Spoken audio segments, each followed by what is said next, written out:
Well, I'm going to get a lot of heat for this video, but Fuck it! Do it live! hello everyone. Welcome back to the Political Mystery Box, a YouTube channel where we talk about random topics that I find interesting that are related to or about politics through a cooperativist progressive lens. On today's video, we will now discuss the elephant in the room, which is that the holiday of Juneteenth is unfortunately a sham holiday.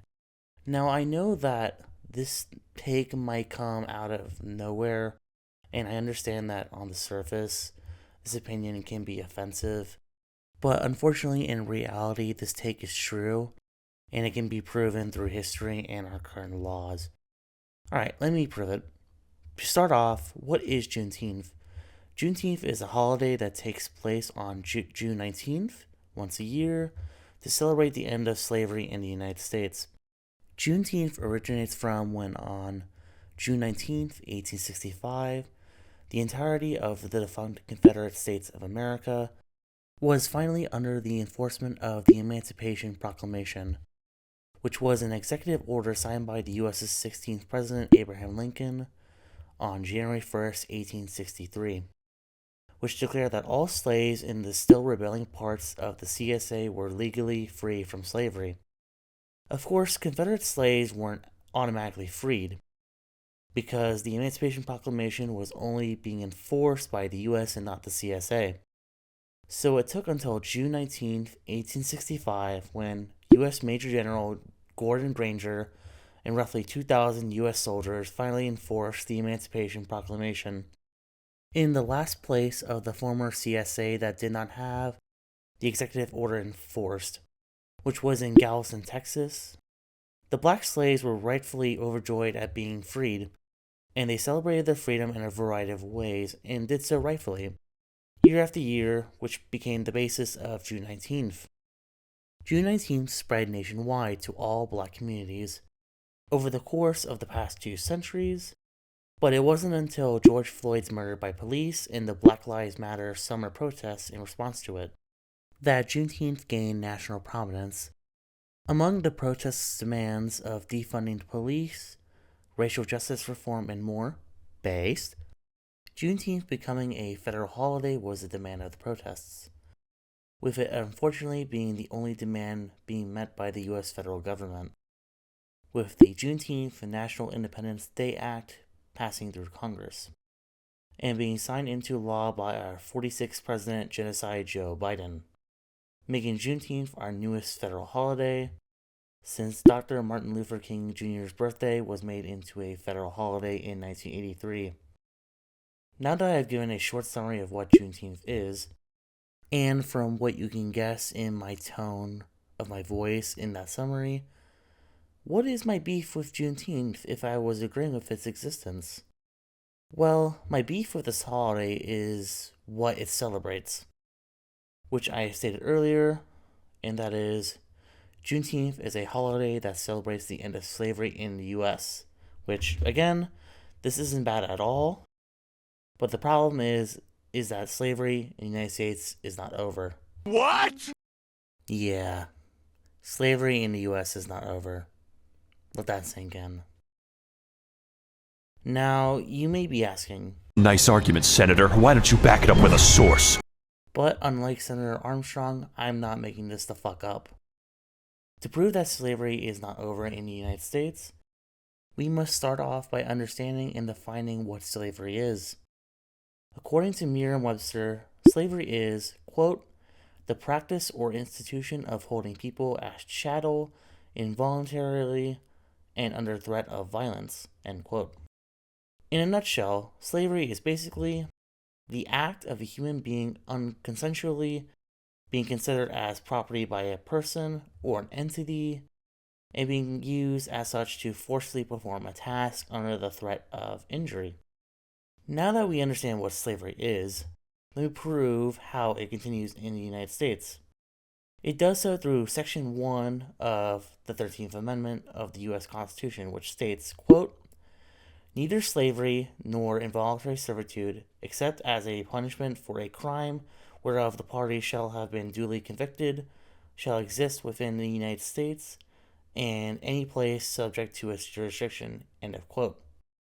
As you can see from this section of the 13th Amendment, slavery is allowed as a punishment for being convicted for a crime. Now, is this part of the US Constitution enforced? Unfortunately, yes. The American Civil Liberties Union did a report in 2022 called Captive Labor Exploitation of Incarcerated Workers, which shows that in US prisons, most prisoners are involuntarily forced to work a job under the threat of punishment by this prison's staff during their sentence, within most cases in inhumane conditions, doing a variety of things like making license plates, cooking, etc., with prisoners being paid, excluding prisoners that are voluntarily becoming firefighters in states that allow inmates to do so, an average as high as $4.50 an hour in Nevada to as low as 2 cents in Louisiana. This, as you can tell, meets the definition of slavery I have sourced. And despite being, quote, compensated, if prisoners were applied to the US federal minimum wage, which is $7.25 for regular workers, and a bare minimum of $2.13 for tipped workers, the pay that prisoners get for their forced labor would be illegal under the law. Now, if you don't consider this to be slavery, since they're at least getting paid something, in the same report it shows that some states like Alabama, Arkansas, Florida, Maine, Mississippi, Nevada, South Carolina, and Texas pay their prisoners $0 for certain jobs they're forced to do, which, if you consider slavery to involve no compensation, this would meet your definition. Now that I've proven that slavery still exists in the United States, I can explain why I call Juneteenth a sham holiday. I do so because of Juneteenth's purpose, which I stated earlier is to celebrate the end of slavery in the United States. And as I have shown, it unfortunately hasn't happened yet. The United States, for its entire almost 250-year existence, has had slavery in one shape or form. It has never been abolished. The only thing that has happened in terms of slavery is that it has been reduced. Which, if you want more information on how that happened, check out Knowing Better's video on US slavery. A link is in the description down below. Anyways, while the reduction of slavery is of course good, it's not full and complete abolition. This truth makes celebrating Juneteenth feel hollow and pointless, because its cause of celebration has not actually happened yet. You're basically doing the equivalent of celebrating Christmas in July, when, it hasn't actually happened yet, and thus makes it a complete sham. On top of this, Juneteenth being celebrated and a federal holiday, along with the US government and this country's education system, has and continues to perpetuate and gaslight the public into believing this false narrative that slavery is over. This narrative hides reality. It prints a fake pretty picture of the US government, and it hurts any effort to actually abolish slavery in this country, further making this holiday a sham. And until slavery is actually fully abolished, which will involve the complete repeal and replacement of the 13th Amendment, that will actually ban all forms of slavery, give prisoners humane conditions, and the same workers' rights and protections as regular free civilians, and having statutes to punish anyone that doesn't follow all of this. Until all of this happens, Juneteenth will forever be a sham holiday. To conclude this political mystery box, I want to state that no, you're not an evil person if you have or are celebrating Juneteenth today. Especially if you're black, I totally understand celebrating this holiday. Juneteenth was created and is a holiday that has good intentions. But the reality of slavery still going on to this very day in US prisons makes this holiday null and void. And it does continue harm in manipulating the public into believing a lie that convinces people that no action has to be taken.